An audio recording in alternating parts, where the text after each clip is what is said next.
Good evening, ladies and gentlemen. I will call this regular meeting of the Sebastian City Council to order. Before we get started, Council, if you'll indulge me real quick, next week, which is May 1st through the 7th, is Municipal Clerks Week. I believe it's National Municipal Clerks Week, and I think it's like the 53rd annual. And Sebastian is very, very blessed to have an outstanding and amazing municipal clerk who has put her heart and soul into everything she does for this city for the last several years, and we are blessed, and I would like to give her a round of applause if we could, and thank her and her office.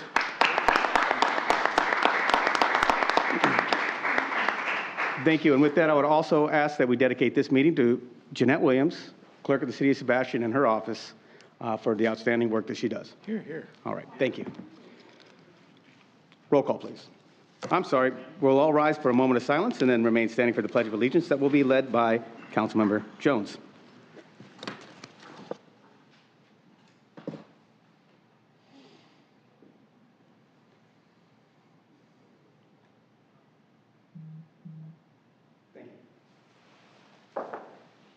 Pledge allegiance to the flag of the United States of America and to the republic for which it stands, one nation, under God, indivisible, with liberty and justice for all. Now, amazing, Madam Clerk.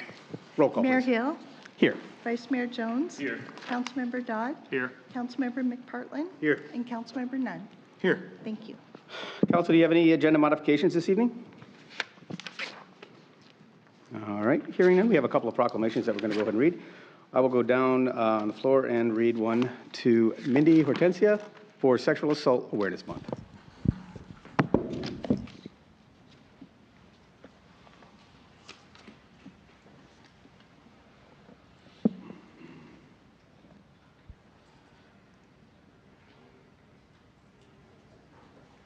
Did I pronounce that close?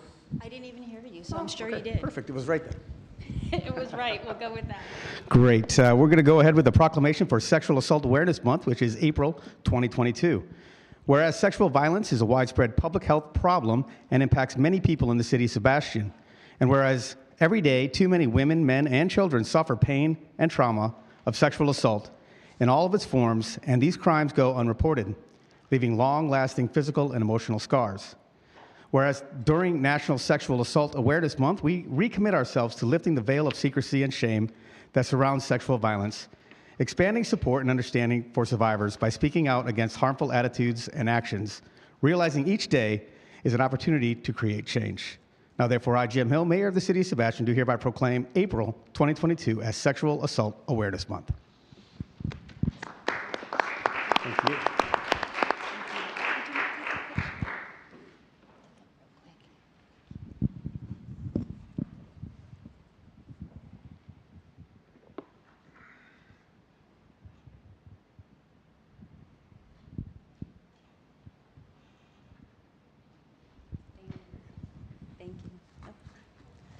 Thank you, Mayor.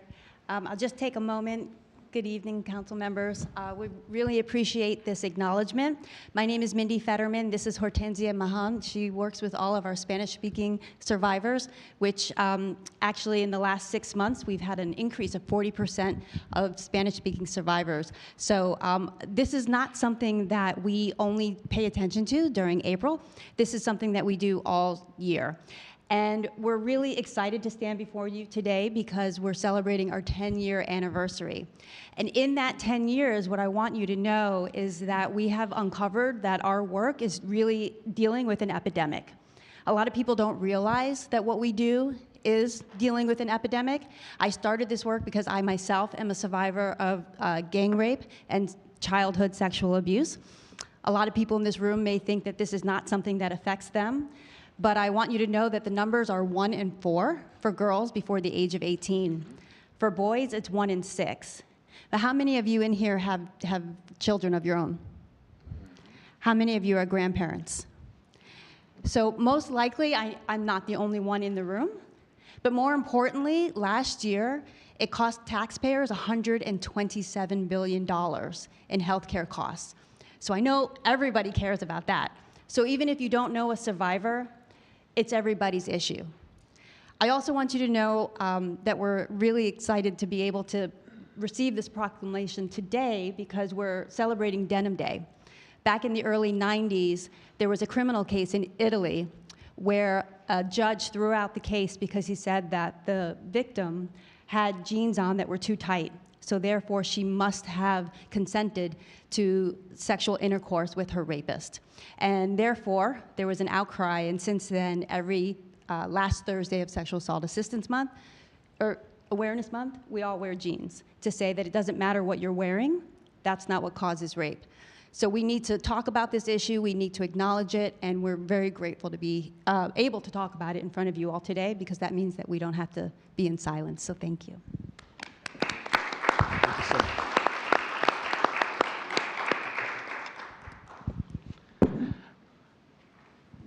Today also we're reading a proclamation for Mental Health Awareness Month for the month of May. Whereas mental health is a key to overall wellness, as mental health influences decision-making, behavior, and consequently physical health.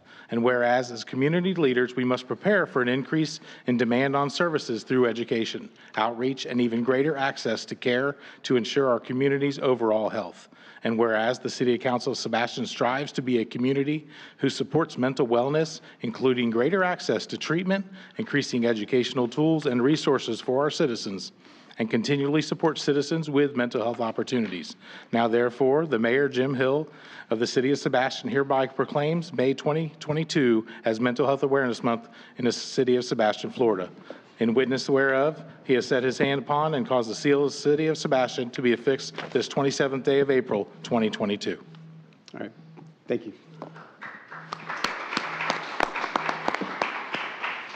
Vice Mayor?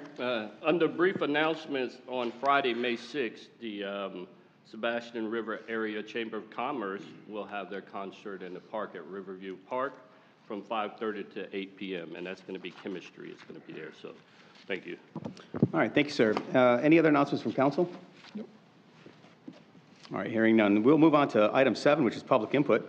At this time, anyone from the public who wishes to bring anything forward to this council that is not already on the agenda is welcome to do so. Yes, ma'am. Good evening, council members and public. Thank you for this opportunity to introduce myself. I am Dr. Karen Hiltz, and I am running for the Florida House of Representatives. Under redistricting, we are now District 34, which has left a vacant House seat and has created a new Senate seat. So Ms. Erin Grahl will be, or Representative Erin Grahl will be running for the Senate seat, and I have thrown my name into the ring, into the arena, to run for the Florida House. I live here in Sebastian. I would like to leave my information for the council members so that you can know a little bit about what I stand for. I am a Navy veteran. I am a retired federal procurement officer. One second. I just want to make sure we're not breaking protocol. Do we have no politics from the? I think we have a no campaigning. No campaigning. So she can introduce herself. So you can introduce yourself. That's not a problem. We have a policy by which we do not allow campaigning from the lectern at the city council meetings. But you're welcome to introduce yourself, as you just did.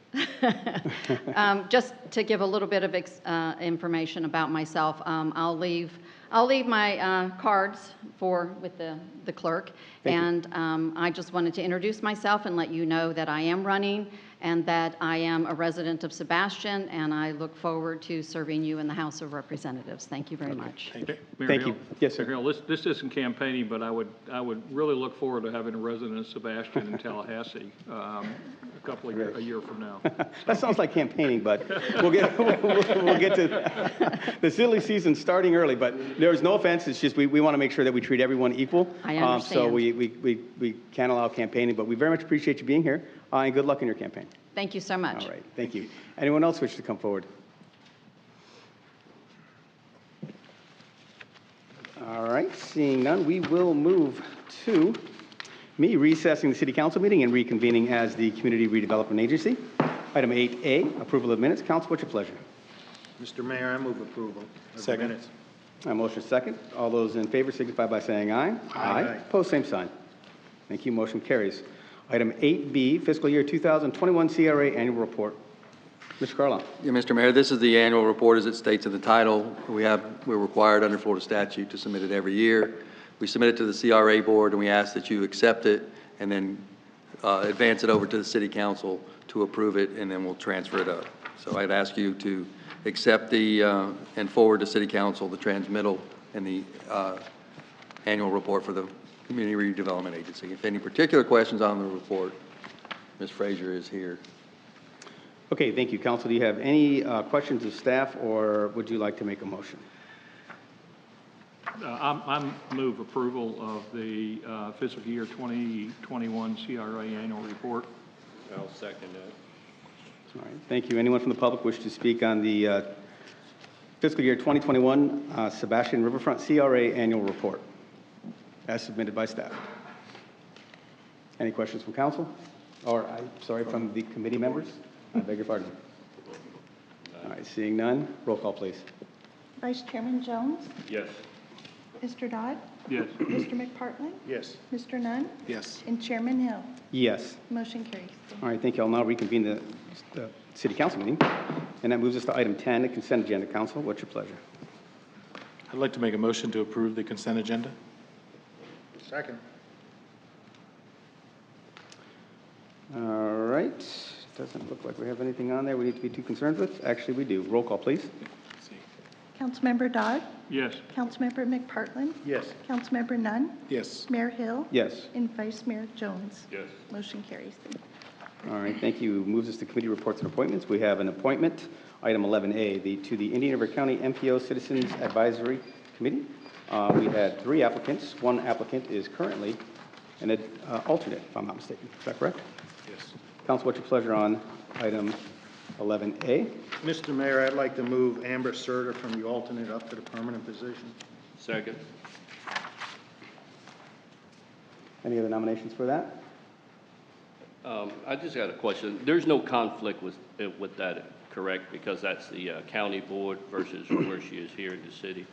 No, because she serves on the budget committee, which doesn't have anything to do with the MPO. Okay. Right. All right, thank you. We appreciate your service and look forward to... Mr. Yes. Mayor Hill? Go ahead. Can we waive the period and nominate one of the other members? You can make a motion at this time. Alternate position. I'd like to make that motion. I'd like to nominate Joseph Harrison to the alternate position. I'll second that. A motion is second. Any discussion by council or any additional nominations? Seeing none, we're going to go ahead and take a roll call because we're waiving the rules. Go ahead. Roll call, please. Councilmember McPartlin, Yes. Councilmember Nunn, Yes. Mayor Hill, Yes. Vice Mayor Jones. Yes. And Councilmember Dodd. Yes. Motion carries. All right, we appreciate your service, and thank you to everyone who volunteered. That'll move us to item 12, public hearings. Tonight we have a public hearing, item 12A, which is the first reading and public hearing of ordinance number O-22-04. Mr. Anand. Thank you, Mr. Mayor. This is an ordinance amending Code of Ordinance Section 86-46, providing for definition, amending Code of Ordinance Section 86-47, clarifying unlawful deposits, exceptions, amending Land Development Code Section 54-2-4.2, future land use map, open paren, flume, closed paren, designation and zoning district by providing new land uses and clarification zoning designation, amending Land Development Code Section 54-2-5.6, industrial district, open paren, IN, closed paren, by adding criteria for the new heavy industrial, open paren, HI, closed paren district, adding Land Development Code Section 54-2-5.6, alpha, criteria for heavy industrial, open paren, HI, closed paren, zoning district, amending Land Development Code Section 54-2-5.13, industrial plan unit development, PUD I, by adding criteria for heavy industrial, open paren, HI, closed paren district, amending Land Development Code Section 54-2-6.4, providing criteria for conditional use, amending Land Development Code Section 54-5-22.2, adding definition, amending Section 54-5-22.3, adding land use clarification, providing for severability and repeal of law in conflict, providing for codification, providing for scrivener's error, and providing for an effective date. All right, thank you very much. Mr. Carlisle. Yeah, Mayor, members of council, this was a change to our comprehensive plan, as we discussed when we were putting it together, to add some industrial uses currently out at the airport and at the 130th Avenue site. Those sites, we want to try to encourage some sustainable growth, and it's conducive with some of the land uses around it to have this heavy industrial. And as you know, we did have one applicant that came in and wanted to do some heavy industrial. And so we're asking you to approve this ordinance on first reading. And I think there's one area we might want to add, in discussing it with Ms. Frazier earlier, is in the junk we have no vehicles or trailers or boats to be stored on site more than 48 hours. That was one of the comments that was made when they wanted to recycle the vehicles.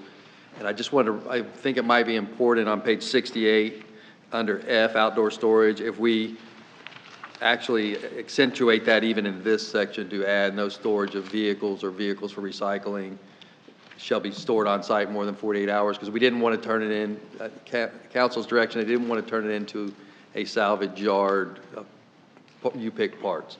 And Ms. Frazier worked on this extensively, and she may have some additional answers to questions you may have.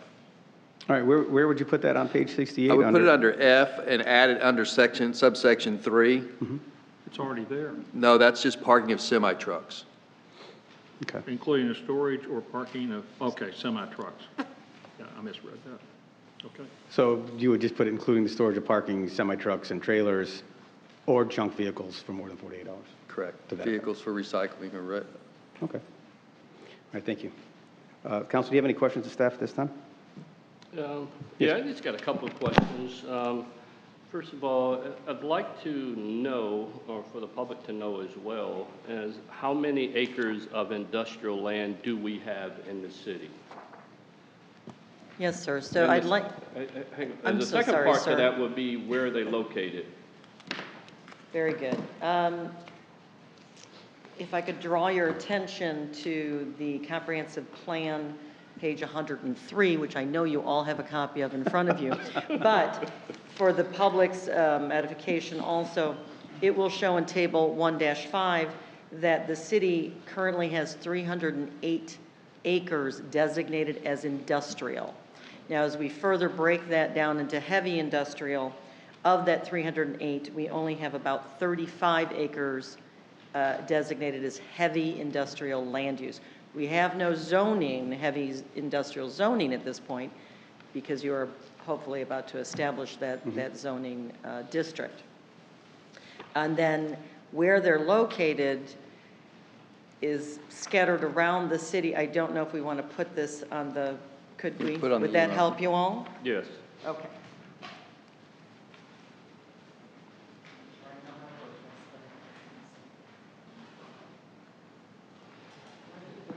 Special. Oh, there it goes. It's not really clear, I'm sorry. I need a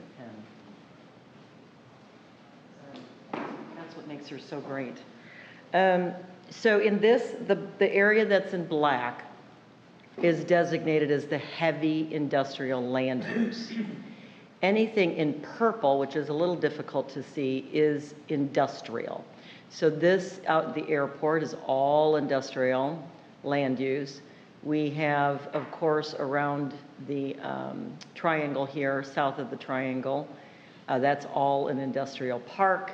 We have just added a little 1.5 acre person right there, a little bit in this area, and then, of course, down through past Vickers Grove, south of Vickers Grove, out to 99th, and south of there we have all of the storage units around Barber and Schumann. So that's it, folks. We don't have very much industrial land use in our city. Typically, industrial areas are good economic drivers and employment centers. So you were pointing that out. Did you highlight the difference between the industrial and the heavy industrial? Where is the heavy industrial located? that's there in the Roseland Just area? the black areas, I know it's a little difficult to see, but just right in here off 130th, and Roseland Road is out here. And most industrial areas need to be by heavy transportation corridors. Hence here, they actually do have access to the railroad here. And then, of course, all of these areas have adjacency to Old Dixie, the more larger corridor of 512, and the airport area, or the railroad. And if I could, Mr. Vice Mayor, Yeah. to interject there, the heavy industrial that's up there in the Roseland area is contiguous to other heavy industrial, so it's very consistent with the land surrounding what we're doing in that area.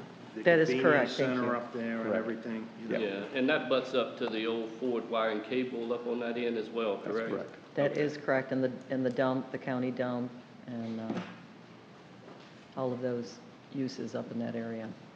And that is why you'll see in the land use code, or I'm sorry, in the zoning district code that you have in front of you, we have taken a lot of time to look at how we are going to separate those uses from any residential uses, land uses that may be in that area, as well as protecting our environment with different barriers and secondary containment and open storage units. So we're taking those type of precautions. Yes? Any more questions of staff at this time? Thank you. All right, thank you so much. Is anyone from the public wish to speak on this issue? All right, seeing none. Council, what's your pleasure? I'd like to make a motion to approve ordinance 0-22-04. Second. All right, thank you very much. If nothing, Mayor Hill, before we vote on that, Please. I'd like to thank the staff. When the council asked you to do this heavy industrial about a year and a half ago, maybe, I know it was a real task to put this together and to bring the heavy industrial in, and at the same time protect the city from having a runaway heavy industrial area. And I think you've done a masterful job at that with this. Thank you, sir. Given the change that was just pointed out, that helps a little bit, but I think you've done a good job. you're here. So I would wanna thank agree you with for that. And I would suggest too that it's staff's willingness and the council's willingness to go ahead and listen to the public's concerns on these issues and make set adjustments, because had we not gotten a concern from a member of the public on this, we probably wouldn't be doing this today. So, Correct. so yeah, here. Anything else? I would say Mayor Dodd also highlighted Councilman Dodd also highlighted the fact of the timeline. People don't realize the time it takes to do things. And from the later part of our discussions on this, which wasn't even the beginning, was over a year and a half ago. So it's just so the public understands the timeline that it takes to do what seems like a simple change. Thank you. A roll call, please.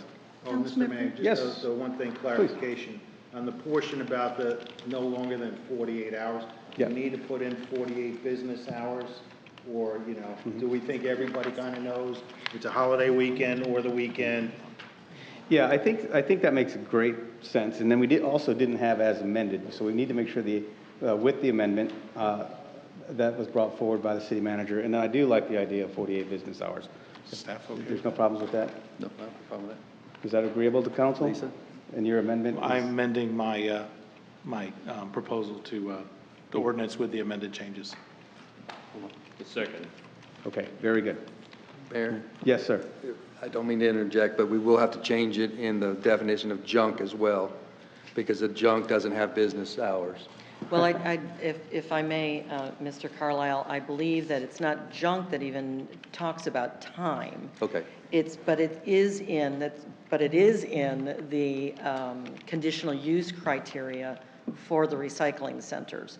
We do talk about 48 hours, and perhaps we should add 48 business hours. Well, I think it only makes sense. That's a great point, because if you do have a 4-day weekend, for instance, there's, yeah, they could be. Yeah, I just want to make sure we got it in both places. Okay. Yes. No, Thank I you. agree, that's fair, absolutely. Okay. Roll call, please. Councilmember Nunn, Yes. Mayor Hill, Yes. Vice Mayor Jones. Yes. Councilmember Dodd. Yes. And Councilmember McPartlin. Yes. Motion carries. Thank you. All right, we have no unfinished business, but we do have item 14A under new business, approve the solicitation of an auditing firm to conduct the annual fiscal audit. Mr. Carlisle. Yeah, Mayor, we attempted to do this a couple years ago. COVID kind of got in the way. I know everything seems to be blamed on COVID, but it was not a good time to be going out and try to solicit for these auditing services and meeting with people. And so we've put this back on the fast burner to try to get this done. The company that's been doing it has been doing a great job. This is no reflection on them. It's just prudent that we go out there and we seek the best deal for the city we can, and to make sure that we're being fair to the auditor and being fair to the citizens. So we'd ask you to approve this, but there's two things that also need to be done with this, is to appoint two members. Bruce Hoffman and Larry Napier that serve on the budget board have agreed to do it if council would like to appoint them to that position. And then we need a council member on the selection committee as well. Okay, thank you. I would agree that I believe it was Cotherman and Associates that have been doing this for us for a long time. They've done an outstanding job, but it is our responsibility as stewards of the public dollar to make sure we price this thing out every so often. Council, I would agree that Mr. Hoffman and Mr. Napier would be wonderful. And if I could, I would think that Mr. Dodd would be a great representative from the City Council to be on this board. I agree, Mr. Dodd. That's the second time you've done that, yeah. So, you should speak up before me then. You'd be out of turn. You'd be out of order though, and I would still take the lead. Point of order. Okay, And It'll still be 4 to 1. I'm fine with that. are we okay with that? Yeah. Okay. So do you need a motion? Okay. So I'll make that a motion and a second from. Second over here. Second. All those in favor signify by saying aye. Aye. Opposed, same sign. Congratulations.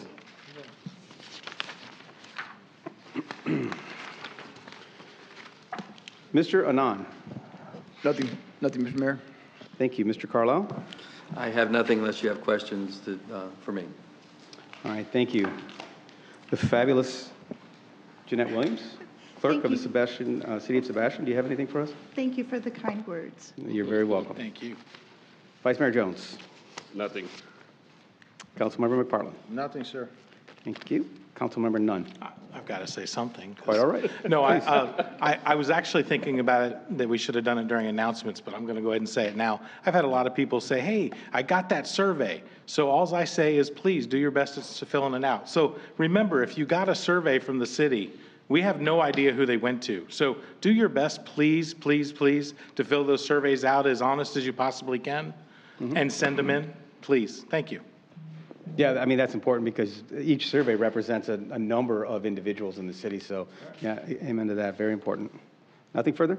No, sir. Councilmember Dodd. Yeah, just one thing, the Earth Day, Arbor Day celebration this last weekend was I consider it a resounding success. We have got a lot of advertising for our Sustainable Sebastian initiative and for some of the stuff that's being done. The Natural Resources Board, quite frankly, we couldn't hire those people. We don't have enough money to hire them if we tried to, and they volunteer and they do such a great job for the city. There's people on there that are nationally known and use actually a couple of them all over the world for their expertise in these areas. And then the vice mayor was knee deep in the water in the river tying oyster mats on the piers. And I was waiting for him to fall, but I never got to see him actually fall in the water. So That's because my wife was in the water with me, and she made sure I didn't fall. I did, so you know, I did get some interest for the hanging, under the pier hanging oyster containers that we put at the working waterfront. And there are some people who are interested in that. So it might be that we put something on, I don't know, maybe on Channel 25, or we do something on our website that gives people some information about that product. We can do that. There were a couple of people who live south of Sebastian on River Drive that I talked to that were really interested in the possibility of maybe doing something like that. They're not in the city, but they have piers that go in the river.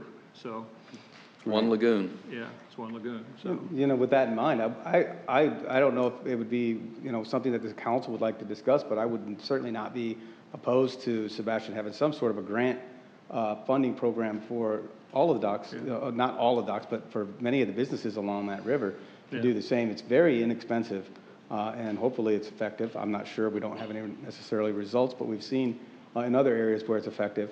So maybe have a discussion by council on whether or not we want to go forward with some sort of a grant funding program to motivate some of the folks. Well, they actually pulled some of the oyster mats up, a couple of them, and they found new life. They found sponges, they found some oyster. That's great. Growth starting, they found a lot of stuff. So the oyster mats are starting to work. It takes time, but they're starting to work. So it's a small thing, but it's a thing a little town like Sebastian can do. So. Yeah, thank Mayor you so Hill, much. if I could add to that. Yes, of course.